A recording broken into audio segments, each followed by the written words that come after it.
आज आपने देखा सर पे टोपी असपा की और झंडा बसपा का, और कैसे समाज के लिए लड़ रहे हैं नौजवान। आपने देखा, ये हमारी लड़ाई अधिकारों की है, पार्टियों की लड़ाई नहीं है। और बहन जी हमारी हमेशा सम्मानित है। हमारे लिए बहन जी महापुरुष हैं।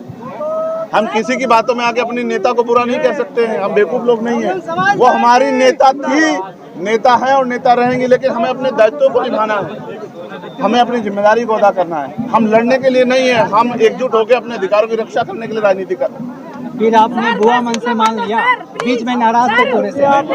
मैं कभी नहीं दे, आप में से एक आदमी गवाही दे दो, कभी मैंने उनके लिए एक बुरा शब्द कहा मैं कहीं नहीं देता। वो हमेशा हमारी बड़ी थी, बड़ी है और बड़ी रहेंगी, वो हमारी नेता है।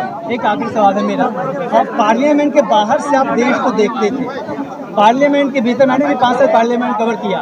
जब हम ऊपर से देखते हैं, प्रेस गैलरी से तमाम नेताओं से मिलते हैं, तो एक अलग दुनिया, एक अलग देश देखते और समझते हैं। आपने कौन सा देश देखा और समझा, क्या बदला? देखो, देश में दो तबके हैं, वो जिनको सरकार अमीर करना चाहती है, जो सरकार के करीब, और एक तरफ ये तबका जो हासिफ है, जिन पे बुनियादी सुविधा नहीं है, रोटी कपड़ा मकान नहीं है। हमें उसकी ज़्यादा चिंता है जिसके पास कुछ नहीं। और मैं फिर कह रहा हूँ, पार्लियामेंट को मैंने कहा कि पार्लियामेंट के कानून गरीबों के हितों में होने चाहिए।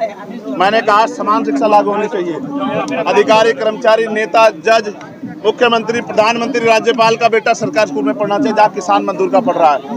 मंत्री, अभिनेता, नेता, तमाम लोगों का, चाहे सुप्रीम कोर्ट का जज हो, चाहे हाई कोर्ट का, सबके बच्चों का इलाज, उनका इलाज सरकारी अस्पताल में होना चाहिए, जहाँ गरीब किसान मजदूर का हो रहा है। मैं समझ पाया हूँ कि अभी सरकारें पूंजीपतियों के लिए काम करें, जब सरकारें जनता के लिए काम करेगी तभी लोगों के जीवन में खुशहाली आएगी। अगले सेशन में क्या क्या बड़े मुद्दे होंगे? अगर अगले सेशन तक पार्लियामेंट में रहा तो आप देखना। नहीं रहेंगे ही ना, अभी तो मैं फिर कह रहा हूँ, मैं तो हर दिन को आखिरी दिन मान के, खास करने की हिम्मत नहीं है। मैं फिर कह रहा हूँ, हर दिन को आखिरी दिन मान के कहते हैं चंद्रशेखर जब तक बोलेंगे तब तक कार्रवाई चलेगी। मैं क्या कह रहा हूँ, हाँ आप समझो, मैं वहाँ